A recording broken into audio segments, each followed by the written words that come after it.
لازم تجربوا الطريقة دي بدون مضرب ولا عجان ولا خلاط، وهتعتمديها في شغلك كل يوم، وهتشرفك قدام ضيوفك، وهخليكي تعمليها بايديكي كمان، ومقاديرها سهلة وبسيطة. وتعالى اقولك بقى على السر اللي هيخليها معاكي هشة وخفيف واحلى من الحلواني نفسه. لو نفسك تعمليها تورتايه، تعالي نسمي الله ونصلي على الرسول. ويا رب اللي تحط اللايك تكبر بخاطرها وتسعد قلبها وتزور بيت سيدنا النبي صلى الله عليه وسلم. اول حاجة معانا المقادير الجافة: 4 كوبايات من الدقيق، كوباية الا ربع من الكاكاو الخام،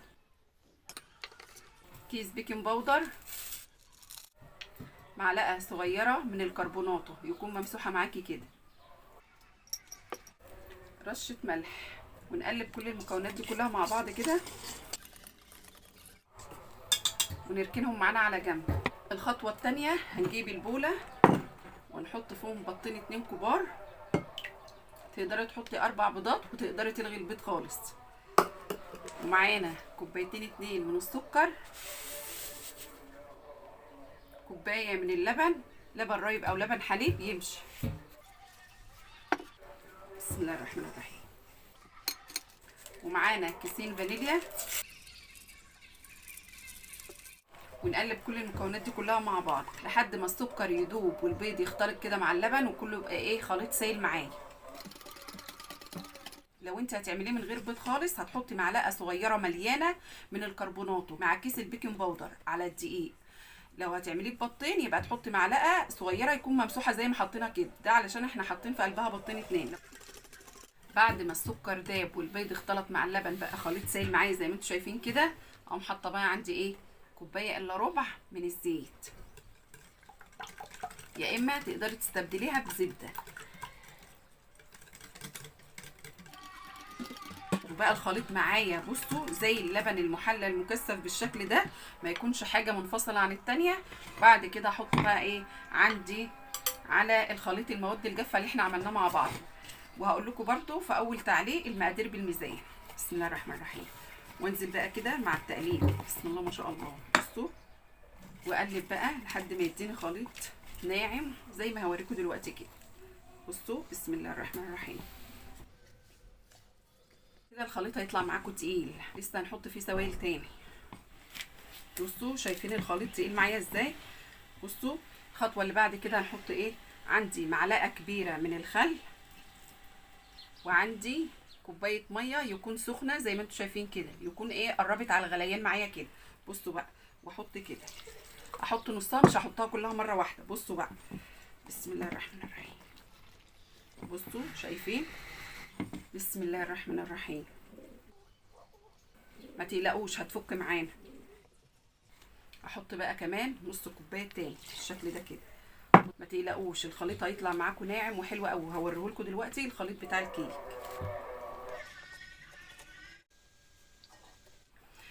لو حسيت ان هو تقيل معاكم كمان ممكن تحطوا له ربع كوبايه من الميه على حسب ما العجينه ايه تمتص معاكم. وهوريكم دلوقتي السمك بتاع العجينه. بصوا انا حاسه ان هي تقيله شويه، هحط لها كمان معلقتين 2 بس كبار بالشكل ده كده. وهقلب برده تاني.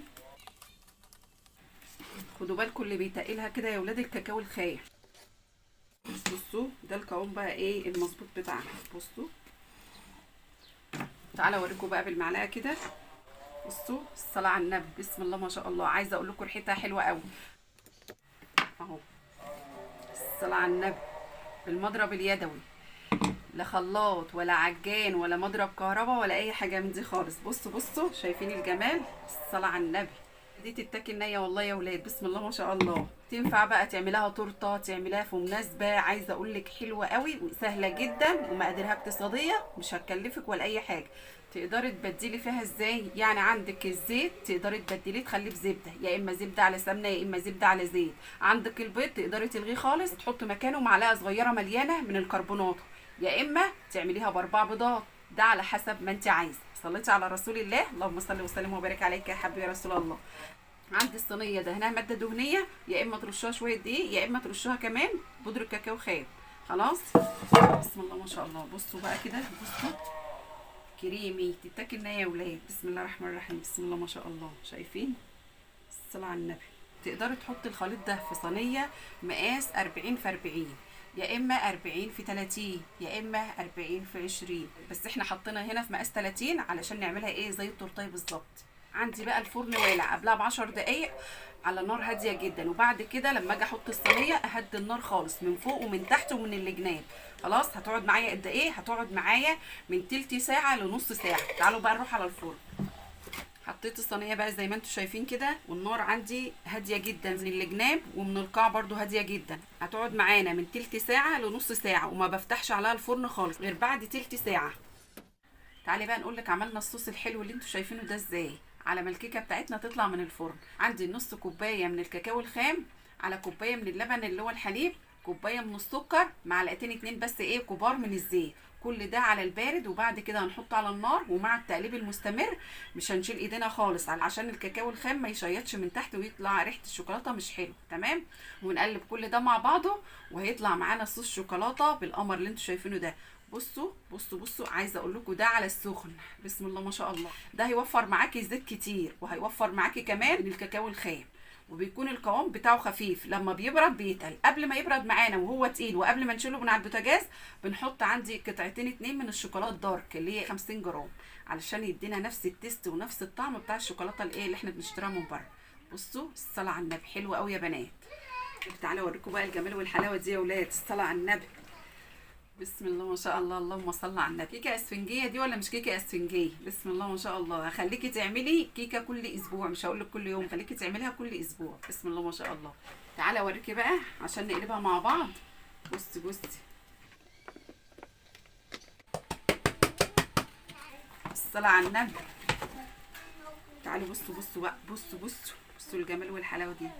الصلاه على النبي بسم الله ما شاء الله. بصي القمر ده. بصي بصي تعالوا بقى نحط عليها الصوص اللي احنا عملناه.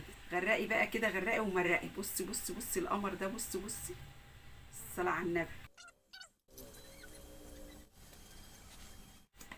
بصوا بتقدري بقى ايه تفتحيها 3 طبقات، وتحطي كريمه من جوه، وتحطي الطبقه الثانيه، وهكذا لحد ما تطلع معاكي تورته قمر زي كده. بسم الله ما شاء الله.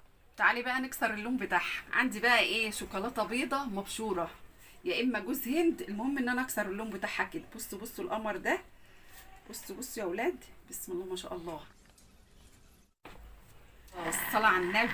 اعملوا شير كتير علشان الكل يستفيد، وانت كمان تاخدي الاجر والثواب وتستفيدي منه.